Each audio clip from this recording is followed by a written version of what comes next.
जय हो भारत देश। इंसान सफल तब होता है जब वो दुनिया को नहीं बल्कि खुद को बदलना शुरू कर देता है। हेलो दोस्तों, आपके अपने यूट्यूब चैनल शिक्षा की रोशनी 24 में स्वागत है। आज हम इतिहास के एक महत्वपूर्ण टॉपिक मध्यपाषाण काल मीसोलिथिक के बारे में अध्ययन करेंगे। इससे पहले हम भाग 5 में जो है पुरापाषाण काल और उनकी अवस्थाओं के बारे में पढ़ चुके हैं। तो चलिए दोस्तों, वीडियो शुरू करते हैं। मध्यपाषाण काल की पहली विशेषता है कि इसे जो है पुरापाषाण काल और नवपाषाण काल के बीच का संक्रमण काल कहा जाता है। क्या कहा जाता है? संक्रमण काल कहा जाता है, क्योंकि इसके टाइम पीरियड में जो है पुरापाषाण काल और नवपाषाण काल के भी औजार प्राप्त होने लगे थे, इसलिए जो है इसको जो है संक्रमण काल कहा जाता है। भारत में देखा जाए मध्यपाषाण काल की खोज सर्वप्रथम C.L. कलाइल द्वारा सन 1857 ईस्वी में विंध्या क्षेत्र से प्राप्त उपकरणों से शुरू कर दी गई। ठीक, चलिए अब हम मानचित्र के माध्यम से देखते हैं कि इनके महत्वपूर्ण स्थल और उन स्थलों की क्या विशेषताएं हैं जो परीक्षाओं में पूछी जाती हैं। तो सबसे पहले हम आरजे का मतलब यहाँ है राजस्थान। आरजे का मतलब होता है राजस्थान। राजस्थान का एक स्थान है बागौर। बागौर जो है भीलवाड़ा जिले में है। कहाँ? भीलवाड़ा जिले में है। भीलवाड़ा के कोठारी नदी पर स्थित है। यह जो है भारत में प्राप्त सबसे बड़ा मध्यपाषाण स्थल है। यानी भारत का सबसे बड़ा मध्यपाषाण स्थल कौन सा है? बागौर।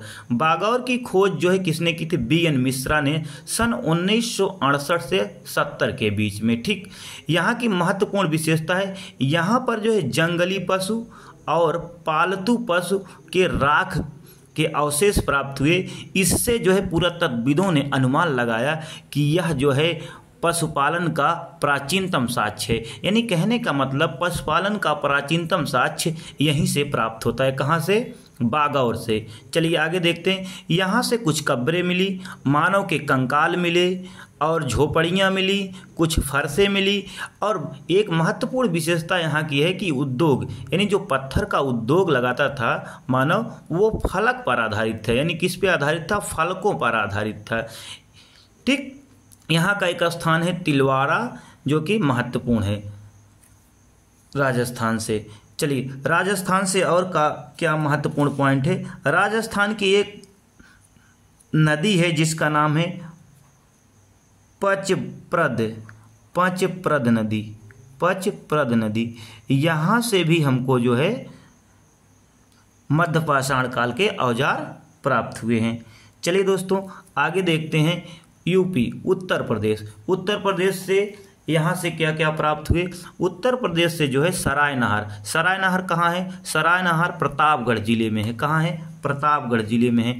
यहाँ से हमको सावाधान मिला, और उस सावाधान का मतलब जो मनुष्य को दफनाया गया था उसके जो सिर थे पश्चिम की तरफ थे, पैर जो था उसका पूरब की तरफ था। सिर किधर था? पश्चिम की तरफ था, पैर जो था पूर्व की तरफ स्थित था।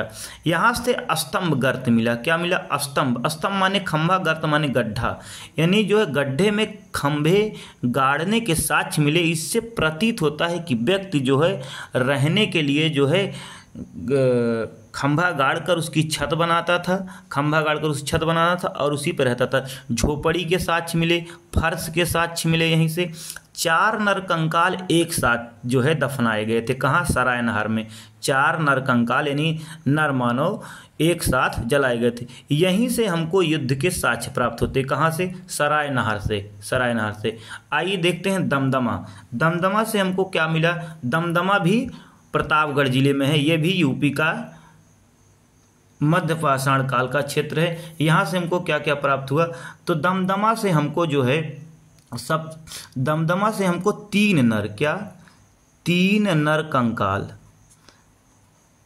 नर कंकाल एक साथ प्राप्त हुए। दमदमा से क्या? 3 नर कंकाल एक साथ प्राप्त हुए। और यहाँ से हमको 5 युगल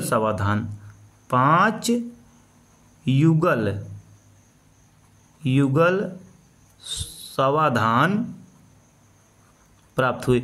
युगल का मतलब होता है जोड़ा, यानी पति पत्नी को एक साथ ही दफनाया गया। 5 ऐसे युगल समाधान हमको मिले जो पति और पत्नियों को एक साथ जो है जमीन में दफना दिए गए थे। यहाँ से एक महत्वपूर्ण विशेषता है, यहाँ से हमको हड्डी और सींग के औजार आभूषण मिले। किसके? हड्डी व सींग। सींग किसकी थी? हिरण की। के आभूषण, आभूषण और औजार प्राप्त हुए। आभूषण का मतलब गहना जो महिलाएं पहनती हैं, ठीक। और यहाँ की विशेषता क्या थी? यहाँ से हमको एक साथ 41 मानव कंकाल प्राप्त हुए। कितने? 41 मानव कंकाल प्राप्त हुए। यहीं से 41 मानव कंकाल के समाधान प्राप्त हुए। मानव कंकाल समाधान, समाधान का मतलब जो दफनाया जाता है उसी प्रक्रिया को समाधान कहते हैं, ठीक। और भेड़, भेड़, बकरी, गाय, बैल और कछुआ, कछुआ, मछली, मछली की हड्डियां हमको प्राप्त हुई। यहीं से हमको कहाँ से? दमदमा से एक महत्वपूर्ण जानकारी और मिलती है, गर्त चूल्हा। क्या? गर्त चूल्हा।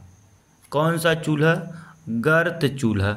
गर्त चूल्हा का मतलब गड्ढा, जो ज़मीन के अंदर गड्ढा बना दो और है जैसे अभी दुकान पे जाओ जो चाय बनाने वाली भट्टी होती, उसी तरह ज़मीन में जो है भट्टी की तरह गड्ढा बना दिया जाता था। गर्त चूल्हे का साक्ष्य भी हमको प्राप्त हुआ। कहाँ से? दमदमा से। दमदमा से एक प्रश्न और बनता है कि दमदमा में जो पशुओं की हड्डी का अध्ययन करने का कार्य किसको मिला था? जो पशुओं की हड्डी मिली थी। किसकी? पशुओं की हड्डी। किसकी हड्डी? पशुओं की हड्डियों, पशुओं की हड्डियों का अध्ययन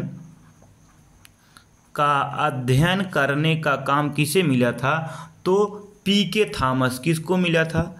पीके थॉमस और पीपी जोग लेकर। कौन थे? पीके थॉमस, पीके थॉमस। और दूसरे व्यक्ति कौन थे जिनका नाम था? दूसरे व्यक्ति थे पी जोग लेकर। इन्हीं दोनों के निर्देशन में पशुओं की हड्डियों का अध्ययन किया गया, ठीक। एक महत्वपूर्ण पॉइंट और है जो दमदमा है। दमदमा देख लीजिए, उत्तर प्रदेश में स्थित है, उत्तर प्रदेश के प्रतापगढ़ में। यही दमदमा की खोज जो है किसके निर्देशन में हुआ? तो एक महत्वपूर्ण पॉइंट है, दमदमा की खोज किसके निर्देशन में हुआ? तो जी.आर. शर्मा। किसके? जी.आर. शर्मा। महत्वपूर्ण है, जी.आर. शर्मा के निर्देशन में सन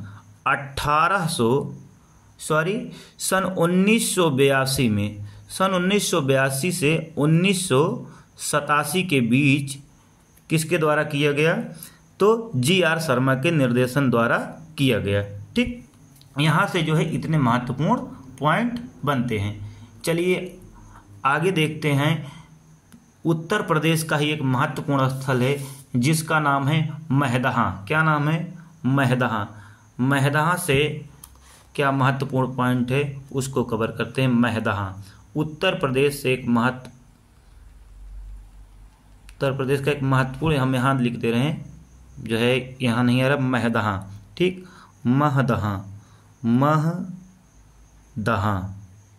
महदहा से हमको क्या क्या प्राप्त हुए? ये भी प्रतापगढ़ जिले में स्थित है, ठीक। महदहा से हमको क्या क्या प्राप्त जानकारी है उसको हम देखते हैं, जो परीक्षा में पूछा जाता है। महदहा से जो है स्तंभ गर्त। क्या? स्तंभ गर्त। महदहा से भी हमको स्तंभ गर्त के साक्ष्य मिले। कहाँ से? मैदहा से हमको स्तंभगर्त। जिस तरह सहार नहर में हमको स्तंभगर्त के साक्ष्य मिले थे, उसी तरह मैदहा से भी मिले। और यहाँ की महत्वपूर्ण एक विशेषता क्या है? महत्वपूर्ण विशेषता ये है कि यहाँ से हमको हड्डी की कलात्मक वस्तुएं आभूषण मिले। यहाँ से भी हमको हड्डी के आभूषण मिले, दमदमा की तरह हड्डी की कलात्मक वस्तुएं मिली। क्या? हड्डी की कलात्मक वस्तुएं, कलात्मक वस्तुएं यानी कह लीजिए आभूषण। और क्या मिला? और जो है हमको यहाँ से हड्डी के औजार भी मिले, हड्डी के औजार भी मिले। हड्डी की कलात्मक वस्तुएं भी मिली और हड्डी के औजार भी मिले। यहाँ से एक महत्वपूर्ण पॉइंट ये मिलता है, यहीं से हमको मृग, हिरन यानी हिरन के सींग के छल्ले वाली माला मिली, जिसे हम कहते हैं मृग श्रृंग के छल्ले। यानी मृग, परीक्षा में पूछेगा, मृग श्रृंग के छल्ले वाली माला।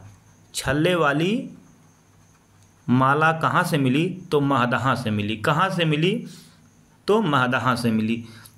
ठीक, महदहा से भी हमको जो है युगल समाधान के साक्ष्य मिले। किसके? युगल समाधान के साक्ष्य प्राप्त हुए। ठीक, अब यहाँ जो युगल समाधान का हमें साक्ष्य मिला, ये जो है अलग अलग मिले। ठीक, यानी एक जोड़े के साथ दफनाए गए थे लेकिन एकल मिले। लेकिन जो हमको अभी हमने देखा कि जो हमको दमदमा में मिला था, वो 5 युगल समाधान एक साथ ही दफनाए गए थे। ठीक, यहाँ का जो महदहा का है, ये युगल समाधान एकल युगल समाधान था, और जो दमदमा का था वो 5 युगल समाधान था। दमदमा भी प्रतापगढ़ में है, महदहा भी प्रतापगढ़ में है। ठीक, चलिए आगे देखते हैं। उत्तर प्रदेश का एक महत्वपूर्ण स्थल है जिसका नाम है चौपानी मांडो। क्या नाम है? चौपानी मांडो।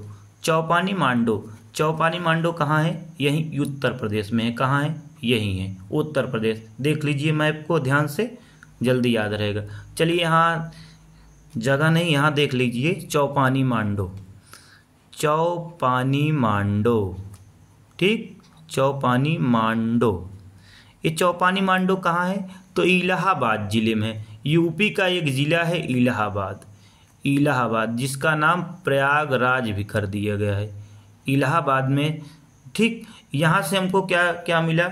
यहाँ से हमको 14 झोपड़ी, कितनी?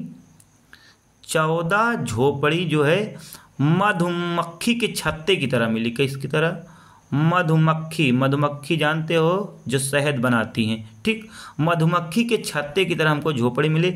इससे हमको अंदाज़ा लगा, मतलब पुरातत्वविद अंदाज़ा लगाते हैं, इतिहासकार अंदाज़ा लगाते हैं कि मानव समूह में रहना सीख गया था। किसमें? समूह में रहना सीख गया था। किस आधार पे? कि जो 14 झोपड़ी मिली थी मधुमक्खी के छत्ते के आकार की, उसी आधार पर जो इतिहासकार अनुमान लगाते हैं कि मानव समूह में रहना सीख गया था। किसमें? समूह में रहना सीख गया था। ठीक, यहाँ की और महत्वपूर्ण विशेषता क्या है? यहाँ की एक महत्वपूर्ण विशेषता है मृदभांड, हस्त निर्मित मृदभांड। हस्त निर्मित मृदभांड, भांड। हस्त माने हाथ, निर्मित माने हाथ से बनाया हुआ, मृद माने माटी का, और भांड माने बर्तन।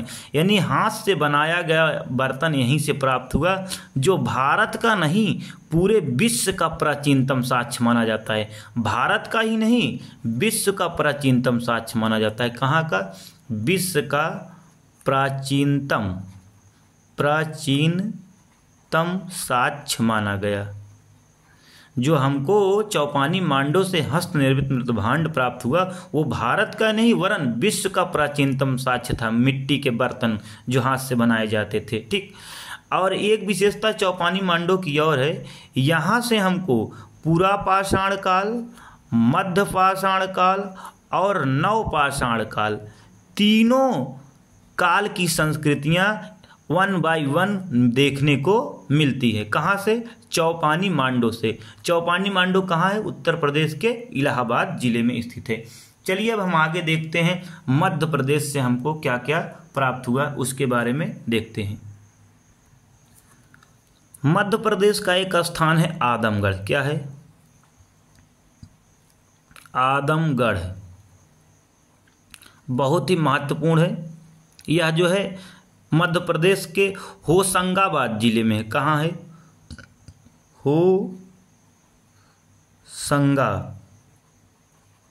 होशंगाबाद जिले में स्थित है। किस जिले में? होशंगाबाद जिले में। ठीक। और यहाँ से जो है हमको पशुपालन के साक्ष्य मिले। किसके साक्ष्य मिले? पशुपालन के साक्ष्य मिले, जो प्राचीनतम साक्ष्य है। यानी जो कह लीजिए होशंगाबाद का आदमगढ़ और राजस्थान का बागौर, ये पशुपालन के दोनों ही स्थल बहुत ही प्राचीनतम थे। ठीक। उसके बाद यहाँ की एक विशेषता और थी कि यहाँ के जो पत्थर वाले उद्योग थे वो जो है एक तरफ यानी एक धार वाले फलकों पर आधारित थे। किस धार? एक धार वाले, यानी एक ही तरफ इसकी धार होती थी, एक धार वाले फलक पर आधारित थे। कहाँ के? जो मध्य प्रदेश में हमको जो मध्य पाषाण काल के पत्थर वाले उद्योग मिले वो एक धार वाले फलक पर आधारित थे। ठीक। एक और यहाँ से महत्वपूर्ण पॉइंट है, यहीं एक स्थान है मध्य प्रदेश में पंचमढ़ी। क्या है? पंचमढ़ी। यहीं मध्य प्रदेश में एक स्थान है पंचमढ़ी। पंचमढ़ी से हमको दो शैलाश्रय मिले।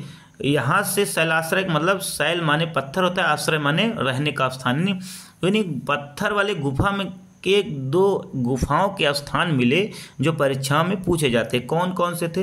पहला था जम्बूद्वीप। दूसरा था डेरोठी द्वीप। कौन? डेरोठी द्वीप। ये दोनों महत्वपूर्ण है। कहाँ मिले? पंचमढ़ी से। ठीक। मध्य प्रदेश की इतनी विशेषता है जो आपके एग्जाम में बनती है। चलिए हम आगे देखते हैं। अब हम देखेंगे कि हमको गुजरात से क्या प्राप्त हुआ। गुजरात का एक स्थान है, ये है मैप। गुजरात का एक स्थान है जिसका नाम है लोटेश्वर। क्या नाम है? लोटेश्वर। गुजरात के एक स्थान है लोटेश्वर। यह किस जिले में स्थित है? तो पाटन जिला में स्थित है। किस जिला में? पाटन जिला में स्थित है। यहाँ से भी हमको पशुपालन के साक्ष्य मिले। किसके? पशुपालन के साक्ष्य प्राप्त हुए। और बता दें कि गुजरात जो है, गुजरात का लोटेश्वर जो है पाटन जिला में स्थित है। यहाँ से पशुपालन का साक्ष्य मिले। और यहाँ की नर्मदा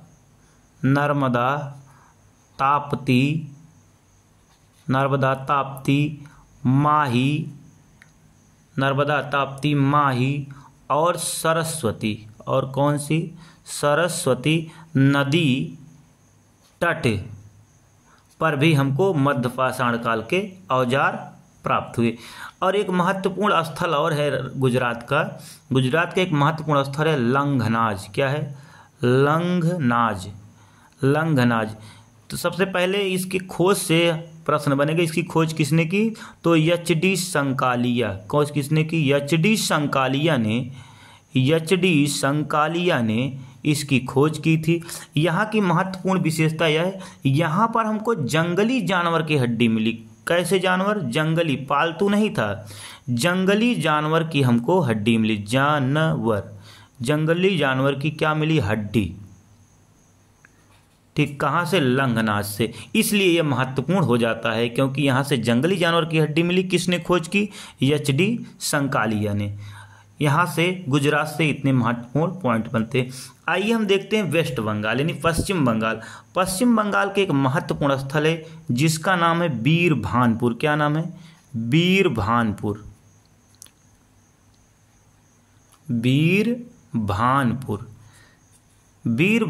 जो है यह वर्धमान जिला में है। किस जिला में स्थित है? वर्धमान जिला में स्थित है। यहाँ से हमको जो है मध्य पाषाण काल के उपकरण प्राप्त हुए यानी औजार प्राप्त हुए, पत्थर के औजार प्राप्त हुए। ठीक। एक प्रश्न ये बनेगा कि बीरभानपुर किस नदी के किनारे स्थित है? तो बीरभानपुर जो है दामोदर नदी, यहाँ हम लिख दे रहे हैं। किस नदी के किनारे? दामोदर नदी। महत्वपूर्ण है नदी से भी प्रश्न बन जाता है कि किस नदी के किनारे वीरभानपुर है। तो वीरभानपुर दामोदर नदी के तट पर स्थित है। किस जिले में? बर्धमान, बर्धमान जिला है वहीं पर स्थित है। ठीक, यहाँ से इतना प्रश्न बनेगा। एक प्रश्न और यहाँ से बनेगा कि इसकी खोज कौन किया था, यानी इसके उत्खनन का कार्य कौन करा था, किसके? वीरभानपुर का। तो इसके उत्खनन का कार्य किसने करवाया था? तो इसके उत्खनन का कार्य बीवी लाल ने, कौन? बीवी लाल द्वारा किया गया। कब किया गया? सन 1954 से लेकर 57 के बीच जो है इसकी खोज की गई। ठीक, अब आइए देखते हैं महाराष्ट्र से हमको क्या क्या मिला। ये है हमारा महाराष्ट्र, ये है महाराष्ट्र। महाराष्ट्र जो है यह भी मध्यपाषाण कालिक स्थल है। ठीक, यहाँ का महत्वपूर्ण स्थल कौन कौन सा है? यहाँ का महत्वपूर्ण स्थल है कोंकण,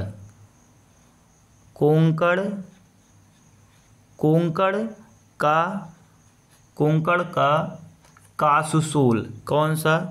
कोंकण का कासुसोल और जनईरे बावलगो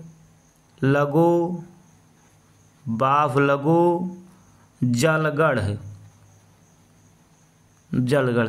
यहाँ से भी हमको जो है मध्य पाषाणिक उपकरण प्राप्त हुए। दो स्थल और है, याद रखिएगा, दो स्थल और है। कौन कौन? एक है धुनिया और पुणे। तो महाराष्ट्र के जो स्थल हैं कोंकण, कासुसोल, जनईरे, बावलगो, जलगढ़, धुनिया, पुणे। और उड़ीसा के दो महत्वपूर्ण स्थल है जो एग्जाम में पूछ जाते हैं। OR का मतलब उड़ीसा, MH का मतलब महाराष्ट्र, OR का मतलब उड़ीसा। उड़ीसा का दो स्थल है, कौन कौन सा है? संभलपुर और सुंदरगढ़। ये भी मध्यपाषाण काल का स्थल है। अब आइए देखते हैं आंध्र प्रदेश के जो मध्यपाषाण काल के स्थल हैं वो कौन कौन से हैं। तो एक है नागार्जुन, AP का मतलब आंध्र प्रदेश। ठीक, नागार्जुन और गिद्धलूर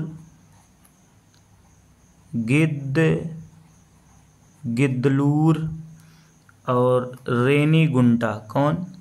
रेनीगुंटा।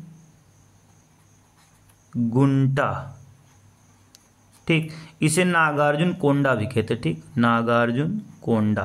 ठीक, तो आंध्र प्रदेश के कौन कौन से स्थल हैं मध्यपाषाण काल के? नागार्जुन कोंडा, गिद्धलूर, रेनीकोंडा।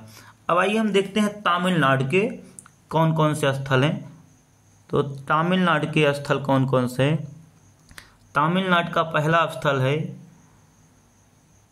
तिन्नेवेल्ली,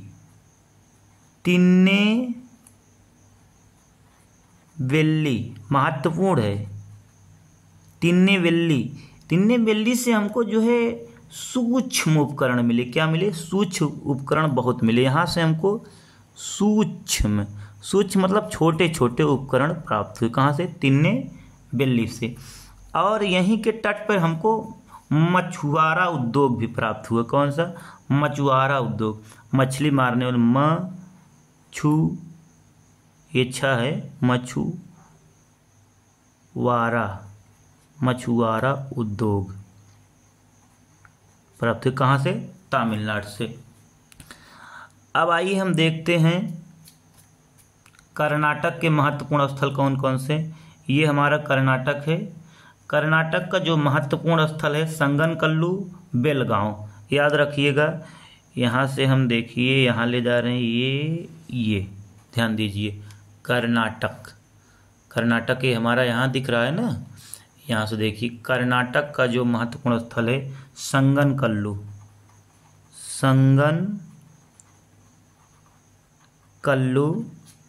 और दूसरा है बेलगांव। ठीक, यहाँ की महत्वपूर्ण एक विशेषता यह है, यहाँ से हमको डी अक्षर वाले तीर के फलकों वाला उपकरण मिला। किस अक्षर? डी अक्षर वाला। कैसा है? डी अक्षर वाला हमको क्या मिला? तीर मिला। डी अक्षर वाला तीर मिला, जो किससे मैच खाता है? रोमन लिपि से मैच खाता है। किससे? रोमन लिपि से मैच खाता है, इसलिए महत्वपूर्ण है।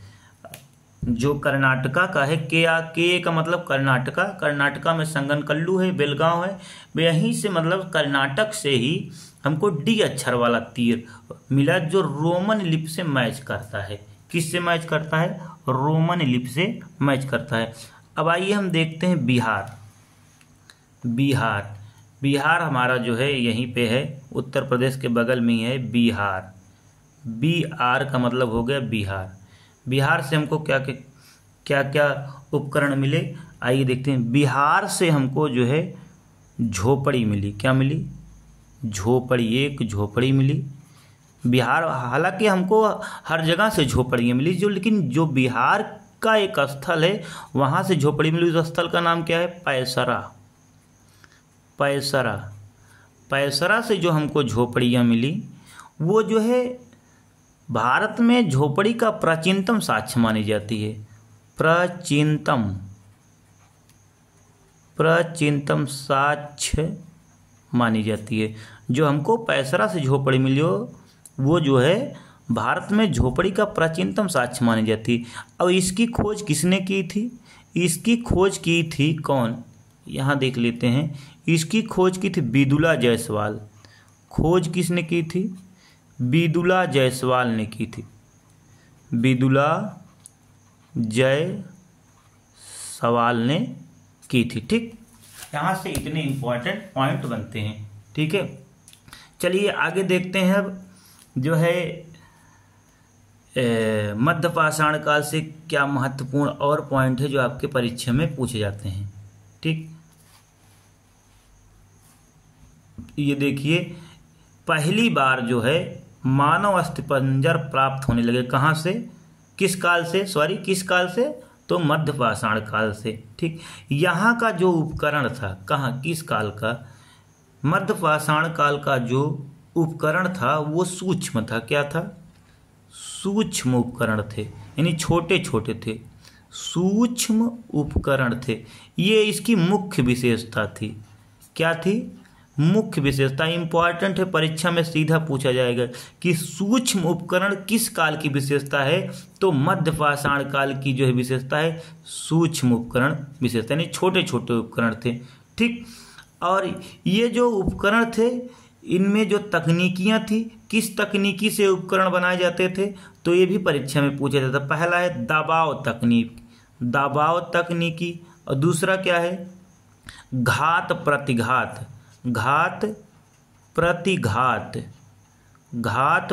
यानी चोट मार के, ऐसे जैसे हथौड़ा से चोट मार दो, घात के ऊपर घात, प्रतिघात करके बनाया जाता था। और एक तकनीकी मिलती है उपकरण बनाने की, जिसका नाम है फ्लूटिंग। ठीक, तो यानी जो उपकरण बनाए जाते थे 3 तकनीकी से बनाए जाते थे। दबाव तकनीकी से, घात प्रतिघात तकनीक और फ्लोटिंग तकनीक से बनाए जाते थे। ठीक है, चलिए एक बार हम फिर से शुरू से देखते हैं, रिवीजन कर लेते हैं एक बार। पूरा पाषाण काल और नवपाषाण काल का संक्रमण काल जो है मध्य पाषाण काल को कहा जाता है। ठीक, इसमें मध्य पाषाण काल की खोज भारत में सर्वप्रथम जो है CL कलाई ने 1857 में विंध्य क्षेत्र से प्राप्त उपकरण से की थी। तभी से इसकी खोज शुरू हो गई। यहाँ का एक राजस्थान का एक महत्वपूर्ण स्थल है भीलवाड़ा से हमको जो है क्या मिला? जंगली पशु और पालतू पशु के साक्ष्य मिले, जो पालतू पशु के प्राचीनतम साक्ष्य के स्रोत माने जाते हैं भारत में। और यह जो भीलवाड़ा बागौर जो है भीलवाड़ा जिले में स्थित है। किस नदी पर? कोठारी नदी पर। यह आपके एग्जाम में बनता है। ठीक, इसकी खोज किसने की थी? BN मिश्रा ने की थी सन 1968 और 70 के बीच। ठीक, यहाँ से कुछ हमको झोपड़ियाँ मिली और उनके उद्योग फल पत्थर पर आधारित थे। यहाँ का एक स्थान है तिलवारा और एक स्थान है पचभद नदी। यहाँ से भी हमको पचभ्रद नदी, यहाँ से भी हमको मध्य पाषाण काल के स्थल मिले। अब आइए उत्तर प्रदेश से संबंधित देख लेते हैं। उत्तर प्रदेश का एक सराय नहर से समाधान मिले जो सिर पश्चिम की तरफ था और पैर पूरब की तरफ था। स्तंभ गर्त मिले, झोपड़ी के फर्श मिले, 4 कंकाल एक साथ मिले, युद्ध के साक्ष्य यहीं से मिले। दमदमा जो है प्रतापगढ़ में है, यहाँ से 3 नर कंकाल मिले, 5 युगल समाधान प्राप्त हुए, हड्डी व सिंह के आभूषण मिले, 41 मानव समाधान मिले और भेड़, बकरी, गाय, बैल, कछुआ, मछली की हड्डियाँ मिली, गर्त चूल्हे मिले यानी गड्ढा वाला चूल्हा मिला। यहीं से हमको पशुओं की हड्डियों के अध्ययन की जानकारी किसने की थी? तो पीके थॉमस और पीपी जोगलेकर ने की थी। पशुओं की हड्डियों का अध्ययन किसने किया था? पीके थॉमस और पीपी जोगलेकर ने किए थे।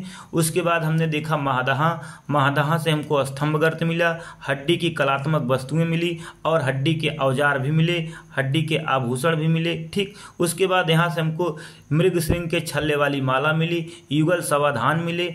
उसके बाद उत्तर प्रदेश का एक स्थल है चौपानी मांडो जो कि इलाहाबाद में स्थित है। यहाँ से 14 झोपड़ी मधुमक्खी के छत्ते के समान मिली, जिससे पता चलता है मानव समूह में रहना सीख गया था। किस काल में? मध्य पाषाण काल में। उसके बाद यहाँ से हस्त निर्मित महत्वपूर्ण है, हस्त निर्मित विद्वान प्राप्त हुए जो भारत का ही नहीं विश्व का प्राचीनतम साक्ष्य माना जाता है। चौपानी मांडो की एक महत्वपूर्ण विशेषता ये है कि यहाँ का जो उपकरण था पुरा पाषाण काल, मध्य पाषाण काल और नव पाषाण काल, तीनों काल की विशेषताओं यानी संस्कृतियों का अध्ययन करता है, यानी तीनों प्रकार की संस्कृतियों के बारे में हमको जानकारी मिलती है। उसके बाद लोटेश्वर जो है गुजरात में है, यह पाटन जिले में स्थित है। यहाँ से जो है पशुपालन के भी साक्ष्य मिले। उसके बाद नर्मदा, ताप्ती, माही, सरस्वती नदी घाटी ये गुजरात में स्थित है। यहाँ से भी हमको मध्य पाषाण काल के उपकरण मिले। और एक महत्वपूर्ण स्थल है गुजरात का लंघनाज। लंघनाज की खोज एच.डी. संकालिया द्वारा की गई थी।